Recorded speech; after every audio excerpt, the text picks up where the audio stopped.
crazy, eventful day today. It was the day that all 32 NFL teams trimmed their roster to 53. Welcome, everyone, to another episode of Believe in the Houston Texans. I am one part of your show, Ruben Calvillo, and I am joined by always a handsome man, Harley Dugan. How was your cut day going, buddy? It's okay. You still salty over Roy Lopez? Oh, okay. Well, I mean, if we're being honest, I'm not gonna let that go. Okay, Mm, some things never change.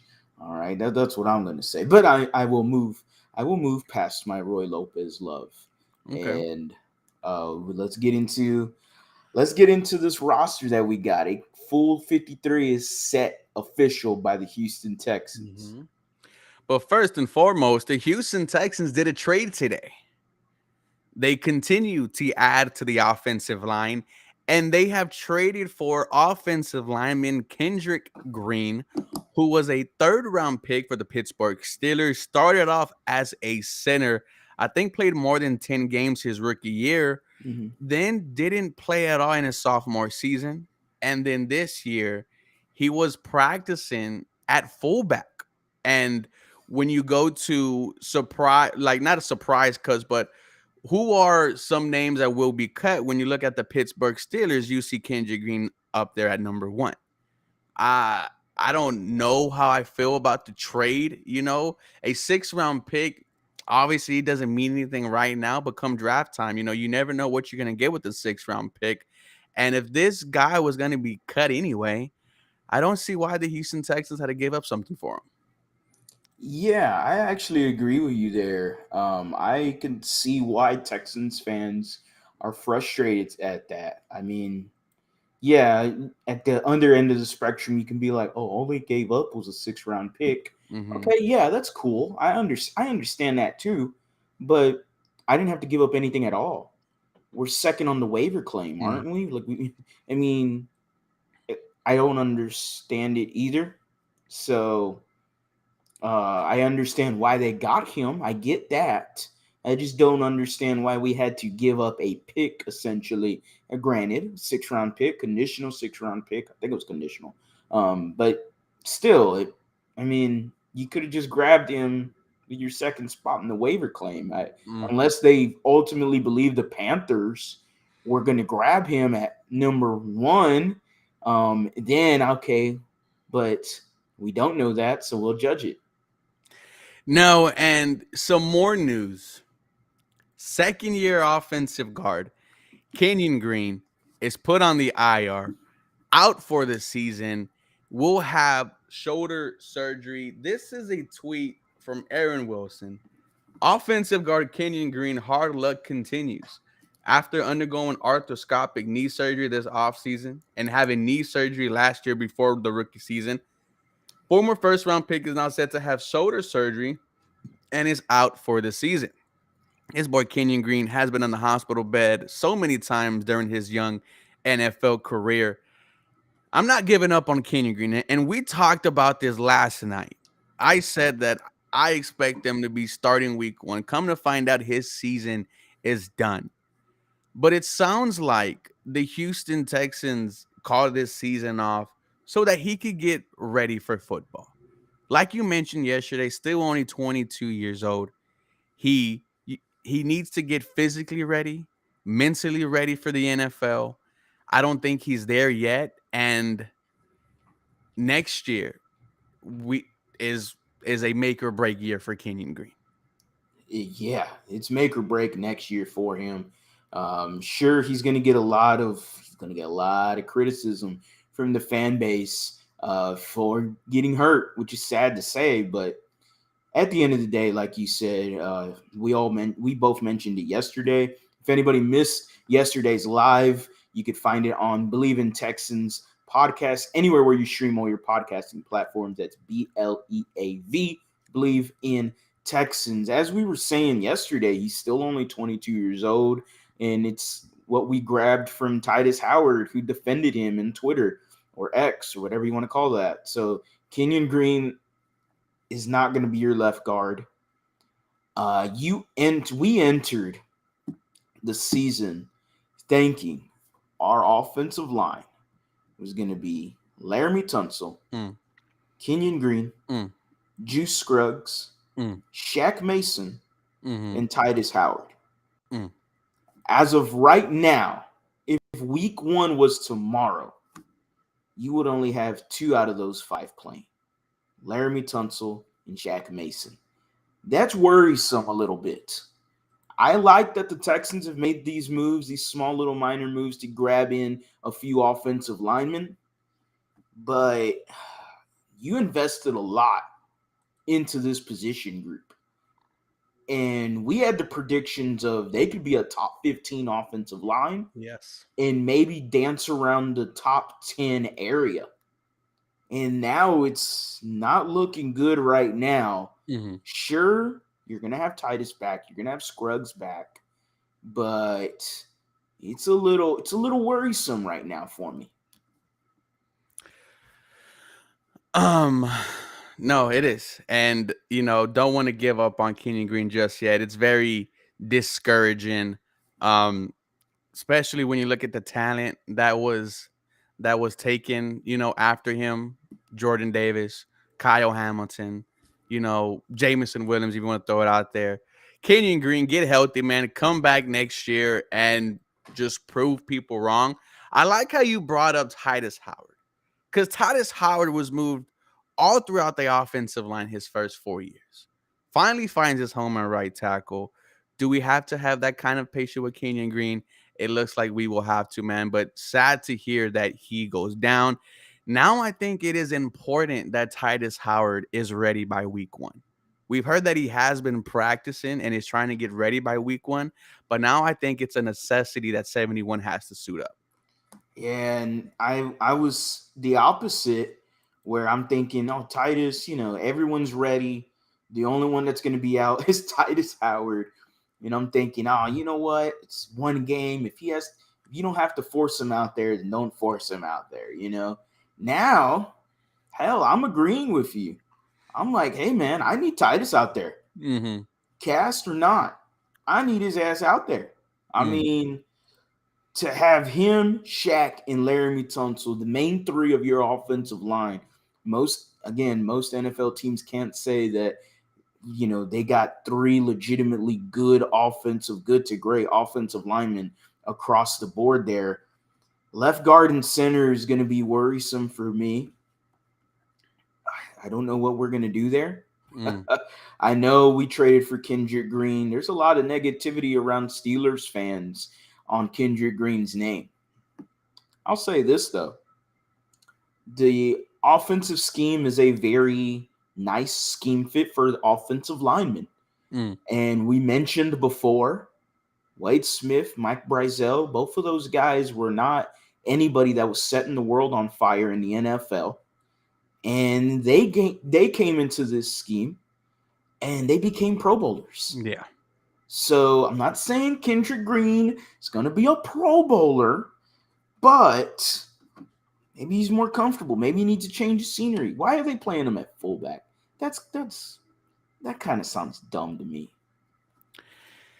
It does sound dumb. It makes me feel a little less, confident in the O-line come week 1. Shout out to the Astros. They gave it to them last night. Give it to them right now. Jose Abreu, a homer and a RBI hit later on in the game. Shout out to Jose Abreu. But as we look towards the Houston Texans 53-man roster, let's start with the quarterbacks. CJ Stroud, obviously. Mills Millie and Case Keenum. Shout out to Case Keenum. Just collecting a check at this point. Mm-hmm. Let me see. Hardy needs a new Texan shirt, bro. Hey, man, we actually washed these shirts, believe it or not. Yeah, I got some hate too, Shout out to Clutch City Smoke Shop. Dude, shout out to Clutch City Smoke Shop, man. I need to go there. Mm-hmm. You need to check it out, buddy. I love smoke shops, bro. It's just the problem is I go in there and I go straight to the water pipes, right? You can't call them bongs at smoke shops. And you start looking at the oozes, you start looking at the the different designs, the Cheeches and Chongs, and you get excited, Your running backs, Damian Pierce, Devin Singletary, Mike Boone, who had a fantastic preseason matchup against the Saints, and Dare Abungawale. A surprise right there. Shout out to Dare, man. And then finish it off, Andrew Beck, fullback slash tight end. We all knew Andrew Beck was going to make this roster. Yeah. So far, the surprise name is Dare Abungawale, man. How do you feel about that? I'll be honest. When I look at the offense, or quarterbacks, obviously we already knew. The running backs and Bugawale is a little of a shock to me. I Yeah. thought they would only keep 3 running backs, given that Beck, a fullback, was going to be there. So you're carrying 1, 2, 3, 4, 5 guys in the running back fullback group. Okay. I'm not the biggest fan of Abungawale, but I assume they're keeping him for the special teams contributions that he can make to this team. That doesn't do a lot for me. It just doesn't, to say the least. YNG Alfred Cobra said, I hope we go and get Dawson Risner or Rizzler. But our boy Patrick Storm tweeted at Dawson Risner literally an hour ago and said, hey, what are you doing for the next 8 to 9 months? Dawson Risner said, I am ready. I have been ready. I think he's 28 years old, around there. And why not? I mean, damn, you might as well, right? Would you have a better performance out of Dawson Risner or Josh Jones or Kendrick Green? Well, when I look at experience, when I look at what's the resume, and I'm looking at the resumes and I'm like, okay, Kendrick Green, I don't know much about him. He's our star fullback, man. Apparently so. Josh Jones, I mean, he's more of a tackle than he is a guard. He's played guard just because out of necessity. Is it another Titus Howard situation for Josh Jones at the guard position? I'm not entirely sure. But then I look at Dalton Risner, and he has experience at guard. He's played well at guard. I mean, that sounds like a no-brainer. I saw someone's tweet. Nick Cassera is going to have to pull a rabbit out of his ass for in the next 12 days or however many days till week 1. That rabbit might be poking out that ass right there with Dalton Risner right there. I'm just saying. Shout out to D. Watson. That was not supposed to come out. I wouldn't mind Dawson Risner at all. I think he was standing up for one of the Broncos quarterbacks last year after he got mad at the offensive line. So, shout out to Dawson Risner. Hopefully we take a crack at him. I would feel pretty good if you go into week 1 with Dawson Risner as your left guard. Wide receivers, Robert Woods, John Mechie, Xavier Hutchinson, Tank Dell, Nico Collins, Noah Brown. This is a boring wide receiver group. Who is going to be your number 1 weapon? I don't even know. There was a lot of unknown in this wide receiver group, but I mean, hopefully Nico is up there. They've been prioritizing him with CJ Stroud. The 713 connection that no one has seen on TV. We're going to see that in full effect against the Baltimore Ravens. Hey, look, man, when CJ Stroud and Tank Dell are out there, that connection is legit and it's real, and they make some plays. So I hope that we get to see that sooner rather than later. The tight ends, Dalton Schultz, Tegan Quitoriano, and Brevin Jordan. I have not seen him practice. I have not seen him even on the sidelines. Where has Brevin Jordan been? Hurt. I mean, I would say this. I thought of it like this. When I looked at the other tight ends, and I'm like, okay, Eric Thomas, shout out to Landry Locker. Yeah, man, look, Landry is one of the few people who are up there in radio in Houston, Texas, man, who mess with us, who gives us advice. So shout out to Landry Locker. Me and Harley have both reached out to him, asking him how we can get better, and he happily, answers and is very real with both of us. Yeah, Landry super Locker, shout nice. out to him. Super nice. Even though he has the undertones of a douche every once in a And he while, just but had a he is a baby. very generally nice guy. And he just had a baby, man. Shout out to the Yeah, dad life. right. Shout out to the dad life for Lion Lock. Um, what was I saying? Tight end. So Brevin Jordan, I thought of it like this. I guess to help cope with myself. I'm not Mhm. quite sure. But Mason Shrek. I was hurt by that. Really? Because And Mason he Shrek performed had well. made some plays with CJ, made some plays with Davis Mills in the red zone.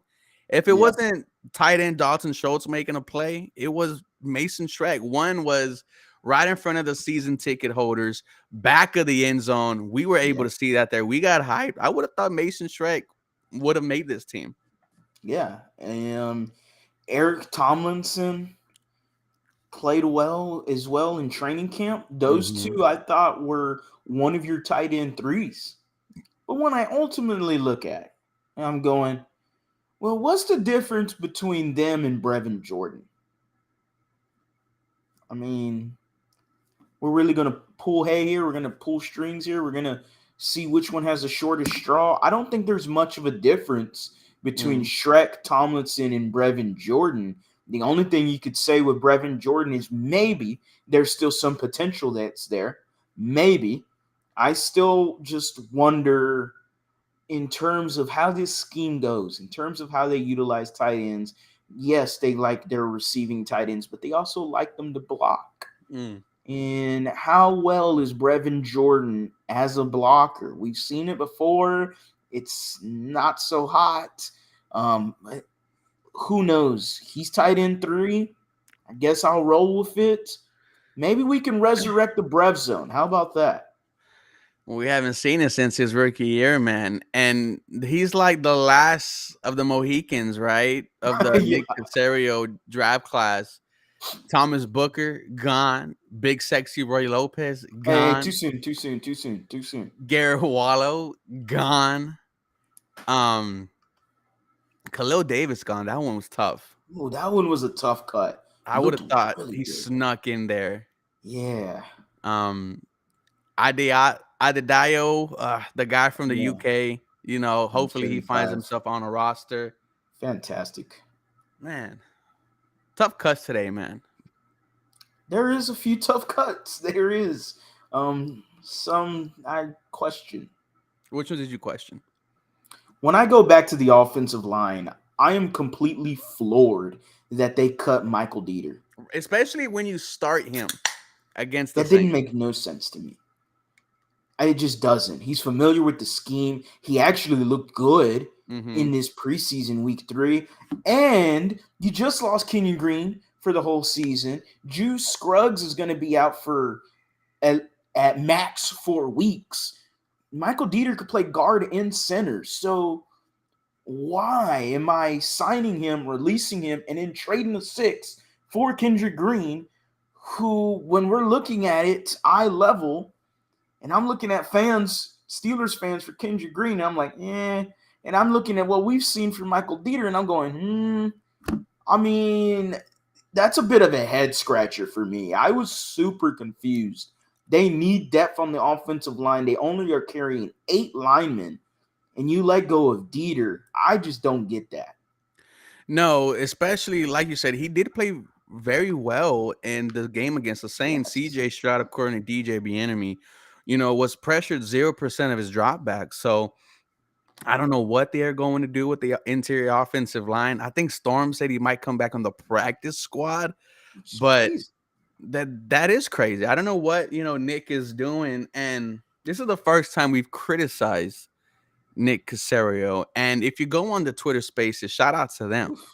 They are Oof. hammering Nick Casario for being willy-nilly with draft picks. How do you feel about Nick Casario just trading away ever since he's been a GM here? So, I mean, I don't care about day 3 picks. I don't care about, more specifically, the 6s and the 7s. I could care less about. But when you're trading multiple picks to trade up for Garrett Wallow, when you're trading multiple picks to trade up for Nico Collins, who hasn't proven anything yet. Like, this is what we're talking about here. You traded down to get Kenyan Green, and it hasn't looked anything good yet. Nope. And as soon as you see that these guys haven't performed the way that you, at least want them to have something, at least Garrett Wallow, at least be a special teamer. Nico Collins, at least show me you're a wide receiver too. With Kenyan Green, at least be healthy. So it's easy to be frustrated as a fan, and it's easy to go back into the draft and look who was picked afterwards.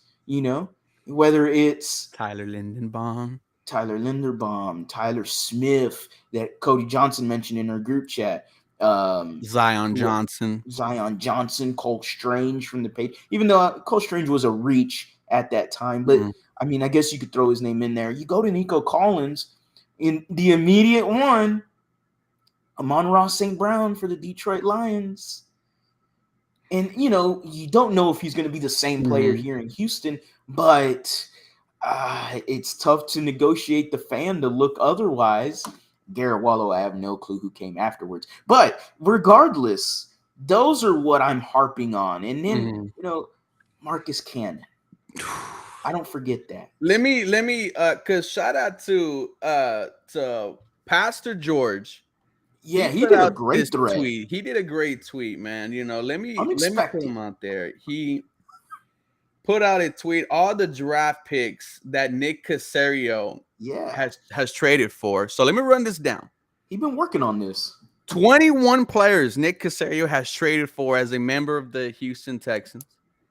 Kendrick Green, Josh Jones, Xavier Hutchinson, Henry TuoTuo, Tank Dell, Juice Scruggs, Will Anderson Jr., Shaq Mason, Thomas Booker, no longer with the team, Christian Harris, John Mechie, Tegan Quinturiano, Blake Cashman, Kadar Holman, Anthony Miller. We did trade for him. Garrett Wallow, Nico Collins, Ryan Finley, Ryan Izzo, Shaq Lawson, Marcus Cannon. Shout out to Pastor George. His Twitter is at EARLAGOD. Give him a follow. Definitely took some time to craft that tweet together. Good work. Snaps. 21 players, brother. And you want to downplay that because you're like, oh, it's not that many. You know what I mean? But you forget the Shaq Lawsons, the Ryan Finleys, the Ryan Izzos. These, I was going to say Tom Izzo. These guys are nobodies. They were going to get cut regardless.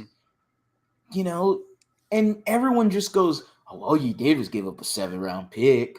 All you did was give up a 6th-round pick. Sure, that's cool. I can understand them saying that. But you're getting guys that are no longer in the NFL. Come on, man. This is ugly. This isn't good GMing. And it's okay to criticize Nick Caserio. Now, I'm not like this though. I'm not gonna say fire Nick Caserio. I'm not saying that. I'm not. It's okay to criticize him. It is okay. Especially now that he's had a few years under his belt. Some immediate criticism was unfair to me just because of he was handcuffed when he got here with the Houston Texans. But his first draft class is not looking good. The second draft class right now, we don't know. We're hoping Stingley comes out, and turns out to be a good cornerback. I think he will be. Kenyan Green is up in the air right now. Jalen Petrie, magnificent. Damian Pierce, great. Christian Harris, I got to see it, but it looks like it's trending upwards. Austin Deculus, I don't care about. Again, that's a late-round pick. Don't really care about it too much, but he's always trigger happy. Yeah, he is. And I don't mind it, right? Me and you, we've always said, if you want your guy, go get your guy. Yeah, I love that. When you have a go out there and get them mentality, right, you're going to obviously have to spend money to make money. When I look at this list, though, it's it's underwhelming. But when you see that this whole draft class was traded for, man, you have to wait and see. And it's kind of been like that under general manager Nick Caserio. It's wait and see. So we have to see how all these trades plan out. But this dude obviously has a trigger finger, and you got to spend some bread, bro. I'll say this. Yeah, hit the likes, folks. 85 people in here. Please come help on, us man. get that like Get thing those up. likes up. I'll say this, man. Like, we just got away from a coach GM that was super trigger happy. And so fans are going to have PTSD from that. Mm-hmm. And then Nick Caserio comes in, and sure, he isn't just unloading the bazooka of players out the door like the previous fool. Mm. But, I mean, he's got a semi-automatic right now with these 6 and 7 round picks. I mean, he just throwing them around like it's cupcakes, like he's Oprah. You get one, you get one, you get one. And I love the mentality of if you want your guy, go get him. But not for Ryan Finley, not for Ryan Izzo, not for a bunch of bums, not for a bunch of guys that are selling car insurance right now, or they're trying to get their way as a coach in the NFL. These guys are nobodies. Why am I giving up 6s and 7s for a bunch of guys that would have been cut the next day and you could have got them for free? It's the easy That's what I don't yes, understand. right? It's like, hey, I know you're gonna cut this guy anyway, but let me just make sure. Let me go get the guy, right? And it's that doubt, like, oh, what if I don't get him? I'm sorry. If somebody go get Ryan Finley, they can have him. If someone go get Ryan Izzo, they can have their ass. Like, it's getting a little bit to a boiling point with me. I'm starting to get hot with it because immediately I'm like, why are they criticizing Caserio? And then I'm like, okay, let me start thinking about this. Yeah, that tweet opened my eyes because I was like, damn, some of these names are no longer in the league, bro. Shaq Lawson, bro. Shaq Lawson was a waste of time here. Absolute waste of time. A year where you should have grabbed a bunch of undrafted rookies in a COVID year where you knew undrafted rookies were going to be like guys that should have gone in the 6th and 7th round just because scouting wasn't all the way open up. That year, you should have grabbed more undrafted rookies. You should have took chances on guys. You should have signed as many as you could. And Nick decides, you know what? No, I'm going to sign everyone to these 1-year deals, bunch of veterans. And Phillip guess Lindsay. what? Yeah, guess what? None of those guys that I can think of off the top of my head are on this roster. Kamu Grugier-Hill, Christian Kirksey, Danny Amendola, Rex Burkhead. I mean, all these guys that are just Tyrod Taylor. I didn't mind Tyrod Taylor, to be honest. But, a lot of these guys, it's just a waste of time for me. These jabs that Nick Caserio he thinks that these jabs are going to win him the fight. And I'm telling you, buddy, this is not no 3-round fight. This isn't no 5-round fight. This is a boxing match. This is 12 rounds. And you got to keep going, man. Jabs ain't going to do nothing for me. That's just not going to fly here in Houston. And if it don't work for him, then oh well. He can see his way out the door. Whew. Shout out to Nick Caserio, brother. I love Nick Caserio. Yeah, and we loved him. We joked with him at training camp. Shout out to Nick. With the sweater vests, he seems like a cool dude. But man, I'm just trying to keep it real, man. It's just getting a little bit too soon, Damian. Too soon. See what you did? You just derailed the train, bro. You just derailed this train that I was on, man. See? Rip my boy Roy Lopez. That's the end of it. Johnny said, Kirksey I got, but why do you think they cut the Desmond King? I'm not sure. That's another one that surprised me, right? I would have thought Desmond King definitely made this roster over Tavier Thomas. And Cameron Danster got cut after making an INT, so it doesn't matter what he did, they scrapped his ass. Let me see who else. Kadar Homan make the team was surprising as well. And yeah, it was. Okay. You would think after changing your number to 0 that Desmond King makes it, man. Agent Zero is literally Agent Zero on 0 NFL teams right now. I have no idea why they cut Desmond King. Give 0 to Will Anderson. Oh, yeah, fuck that Area 51 trademark then. If he gets 0, I'm woo. Oh, anyway.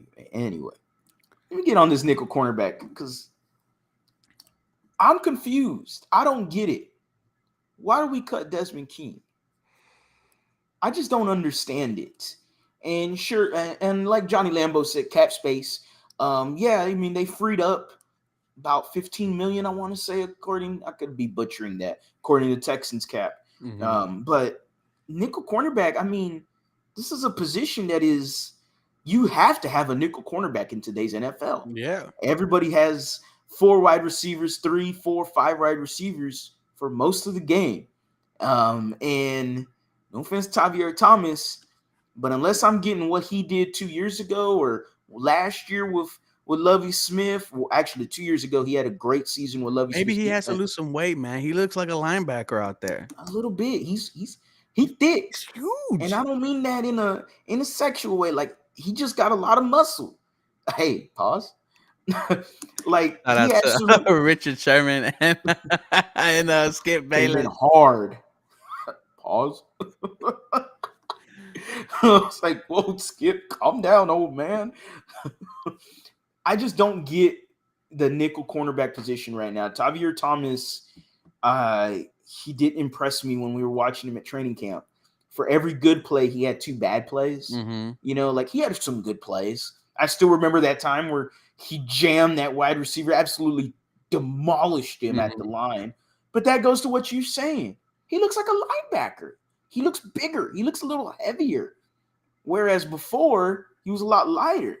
Yeah. So I don't know what the regimen came into this offseason. But, buddy, that program, that workout that you did in the offseason, sure, dog, you look great. But for a cornerback, I don't really need all that. I mean, at the end of the day, Desmond King can not only play nickel cornerback, but he could also be a special teams punt returner, kick returner guy for you, just in case. He was always solid at it. It's not like he was horrible at nickel. I'm just trying to look at who's going to be the nickel cornerback. Obviously, the replacement seems to be Javier Thomas. Yeah. If it's not him, if he performs horribly, then I have no clue if Bradley Roby is at still a decent level playing wise. I have no clue, but I sure as hell know that Bradley Roby is known for good nickel cornerback play. That is what put him on the charts when he was with the Denver Broncos. I don't know if he's still anywhere near the same player when he was a Texan here, because he was magnificent here. Had a great time with him. It's pretty sad that he came in when the organization was in the dumps. If he came in a few years sooner, ooh, that would have been nice to see. Regardless, he's available. He got cut by the Saints. They tried trading for him. That's a guy I wouldn't mind throwing a 6 or a 7 for. Not no goddamn fullback. Kendrick Green? Fullback center guard? What is this? But we're going to cut the center guard that actually looked good for you week 3 in the preseason. And don't take our words for it. Seth Payne said he looked good. Like, you got local media say, hey, man, Michael Dieter looked really good there. You know, so what are we missing here? What are we not seeing? There's going to be trust in Miko. A trade's going to happen. Right? Like, is that what it's going to be? Are we getting a guard? Are we getting a corner? Or, you know, I'm just not entirely sold on Javier Thomas. That's what I'm trying to really, that's the ultimate point. I'm not sold on him as a nickel corner, which is sad because 2 years ago, he played at a all-pro level almost at nickel. I think was voted the best slot corner in the league. Yes. So, I mean, at the end of the day, though, when we're looking at him at training camp, he just didn't look good. He's getting burnt by Xavier Hutchinson. Chase. Hutchinson's a 6th-round pick. Sure, he should have got higher. Regardless, that's a 6th-round pick. He getting burnt. Like, ooh, ugly looking. Your defensive tackles. Hassan Ridgeway. Sheldon Rankins. Malik Collins. Kurt Hinish. Your edge rushers, Jerry Hughes, Will Anderson Jr. Where am I at? Jonathan Grenard There we go. and rookie Dylan Horton. How do you feel about the Houston Texans defensive line? They could use a Hispanic dude in there. Oh, Harley Dugan. Watch me take Roy's number. No, look, man. I guess it's okay. 4 defensive tackles is a little bit of a shock for me, but Dylan Horton was a guy that can play inside, outside. I'd rather him play outside, but he has the versatility to do so. We saw Will Anderson at one point in training camp play inside, and that was scary because he demolished Shaq Mason in training camp when he was inside playing DT. I'm not saying that's going to happen a lot. I wouldn't expect it to happen a lot, but it's a part of their rotation apparently. So why not use it to your full advantage? If there's a weak guard, you could throw Will Anderson over there. I mean, why not? 4 DTs is a little bit of a shock for me. Why they cut Martin though? Jacob Martin's a one-dimensional guy to me. He's just a speed rusher. He's an edge rusher. Sure, he's solid at it. But when I got Will Anderson, I got Jonathan Grenard, I got Jerry Hughes. I don't really know if I really needed Jacob Martin, to put it quite simply. Your linebackers, Henry To'oTo'o, Denzel Perryman, Christian Harris, Jake Hansen, Blake Cashman, and Neville Hewitt. Shout out to Neville Hewitt, a special teams demon, was all over the field on special teams there in the preseason. The linebacker core I feel very good about because it is led by head coach D'Amico Ryans. Corey Littleton was cut. I think I heard that there might be a practice spot available for him. Yeah, I heard that too. I'm not, I'm good on Corey Littleton. He's okay, whatever. Your cornerbacks, Derek Stingley, Tavier Thomas, Steven Nelson, Kadar Homan, and Shaq Griffin. Surprise, surprise. We were having thoughts about Shaq Griffin. What is he going to bring to this Houston Texans secondary with Steven Nelson having a fantastic training camp, man? Had a good pass breakup in the first quarter against the Saints. Shout out to Shaq Griffin. Your safeties, Jimmy Ward, who might be the captain of your whole entire team. Yeah. MJ Stewart, Jalen Petrie, Eric Murray, Graylin. Hey, dude, Eric Murray, bro. He has looked different. Bro, you when it's all said and done, I hope Eric Murray is here when the Houston Texans are a successful team. I mean, I have no problem with him now. He is everywhere around the ball. He makes plays. He's in the backfield at times. D'Amico apparently seems like he knows how to use them. That was always the problem. Is you grabbed guys and you did not know where to fucking put them at. Bill O'Brien just threw people anywhere. I mean, it was ridiculous. So yeah, Eric Murray, he's been balling, bro. Absolutely balling. Shout out to Nacho with the comment. And to end off the 53-man roster, John Weeks, your long snapper. Cameron Johnson, your punter. And Kaimi Christian Fairbairn is your kicker. This is the Houston Texans 53-man roster. How do you feel about it? It's a little underwhelming. You know how yesterday we talked about how confident you are in this team, and you gave me, I believe, a 7.5, 8. Yeah. Are you still sticking with that? I'm down to a 6. The Kenyan Green injury hurts a lot. It does, just because offensive line issues, Scruggs as well. And I'm looking at this final roster, and I'm going, okay, so this is what the final roster is looking like. Okay. When I'm now the puzzle is complete. Before it's like trying to put all the pieces together. We got a lot of hype around this season. All right, that's done. Fuck the hype. This is the puzzle. This is your cake. Now you got to eat it. Mm. I mean, Harley, you're down to 6 because of Big Sexy. Look, man, I'm putting that aside because of Big Sexy, it'd be down to a 3. Let's be real, but we're not going to get that down far. All right, we trying to stay up here on Believe in Texans podcast. So, with that being said, the puzzle is complete. The cake is complete. I mean, the roster kind of looks a little okay. It looks okay. It looks average. I hope that it's good enough to not give them goddamn Cardinals a top 5 pick. Because they're trying to tank. And trying? My goodness. Dude, there is a little bit more pressure. I think we kind of got shot back to reality, like, yes, this is a team that's still going to be rebuilding and trying to turn a new page on their franchise. I'm around a 6 or 7, I need to see what they're doing with the offensive line. I mean, if they get Dawson and Risner, then I'm like, okay, all right. Okay. They understand what are the weaknesses right now in this team. You bring him in. This is a guy who is going to be your starting left guard, and that's the type of move I need to see. But yeah, bro, it's the pressure's on a little bit more now that you said this is the puzzle. This is the cake that we are going to be eating. I do like some cake. Speaking of cake, I'm at One Piece, the arc where they're at Cake Island, and they're going against Big Mom. And you watch One Piece, brother?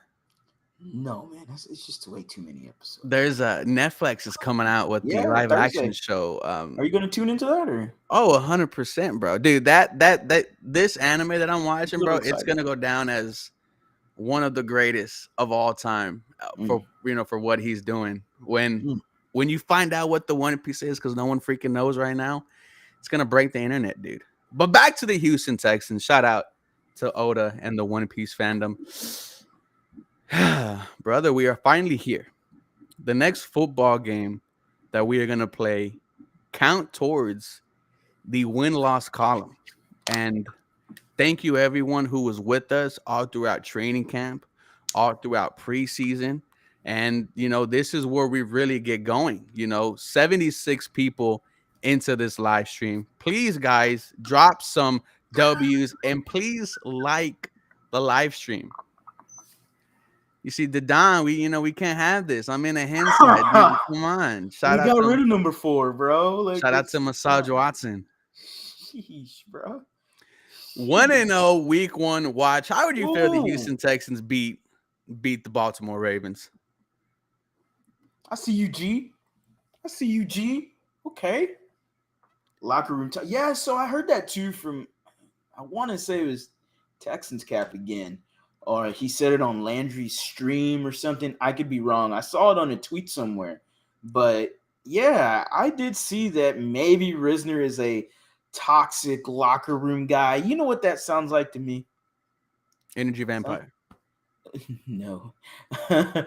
It's a good piece though. It sounds like exactly what you just mentioned earlier today in this podcast. Oh, well, he stood up for his quarterback. Yeah. Well, that means he's a locker room cancer. Come on. He's standing up for one of his guys. That could be anything. That could be misleading. So I'm not fully sold on that. So who knows? But I would not mind Risner coming to the Texans. And right as we, like Oscar said, we are 12 days away from week 1, bro.